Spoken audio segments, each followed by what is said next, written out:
Just imagine for a second being sealed inside a steel tube, hundreds of feet beneath the ocean's surface. Above you is the crushing weight of the sea, and below you, a silent, dark abyss. In this world, there's no sunlight, no fresh air, and absolutely no room for any mistakes.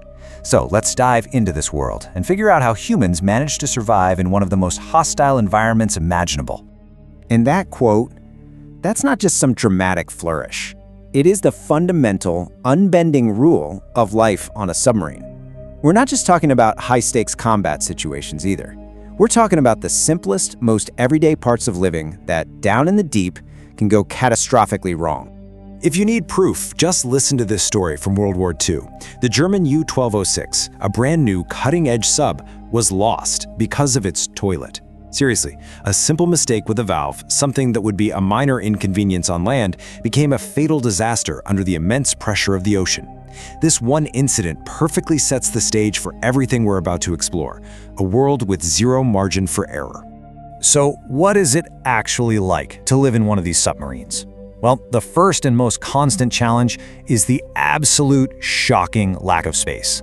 Honestly, calling it cramped doesn't even begin to do it justice. Just look at this comparison. It's wild. A submariner on a mission has just 1/4 of the personal space that a prisoner gets in a jail cell. Your entire world shrinks down to this tiny bubble, where you're constantly shoulder to shoulder with more than 100 other people. In privacy? That's not a thing. It simply doesn't exist. Not even in your own bed, because, well, it's not your bed, it belongs to the shift schedule.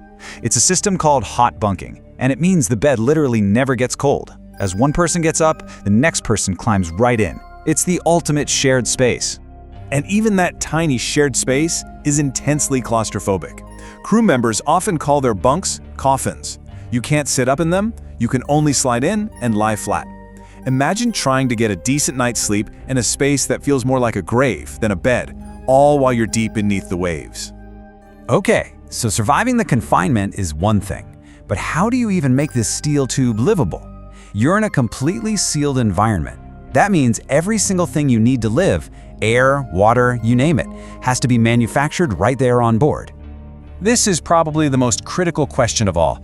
You can't just store months' worth of oxygen in big tanks. There's no room, and pure oxygen is highly flammable, which is a terrifying thought inside a submarine. So they have to make their own air.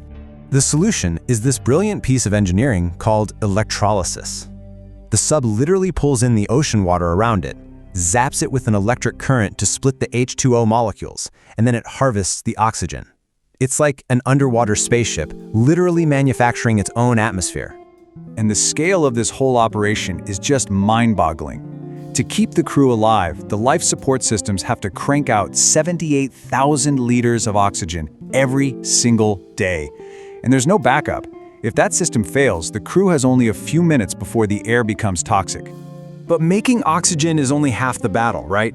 You've got 130 people constantly exhaling carbon dioxide, and that CO2 builds up incredibly fast. So that's where these machines called scrubbers come in.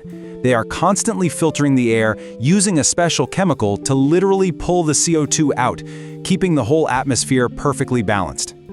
Okay, so they have breathable air. That's a huge piece of the puzzle. But what about everything else? Fresh water, food, and dealing with, well, all the waste. These are the unseen logistical challenges that make a long-term mission even possible. It's the ultimate irony. You're floating in millions of gallons of water, and yet the most precious resource on board is a single drop of fresh, drinkable water. You can't bring enough with you, so just like the air, you have to make it. Using processes like distillation or reverse osmosis, the sub actually filters the salt right out of the seawater. This creates fresh water for drinking, cooking, and cleaning. But even with this amazing tech, water is treated like liquid gold. How precious is it? Well, a submariner gets a 60-second shower. That's it, 1 minute. You jump in, get wet, turn off the water, lather up, and then you get a super quick rinse. It's a pretty stark reminder of just how carefully every single resource has to be managed. And when it comes to food, there's no room for a big pantry.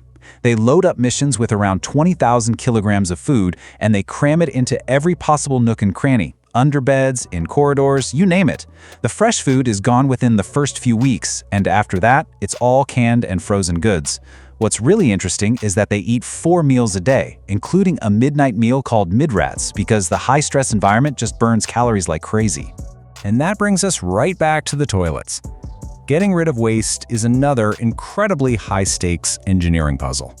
It's all collected, then pressurized to a force greater than the crushing sea outside, and then it's shot out.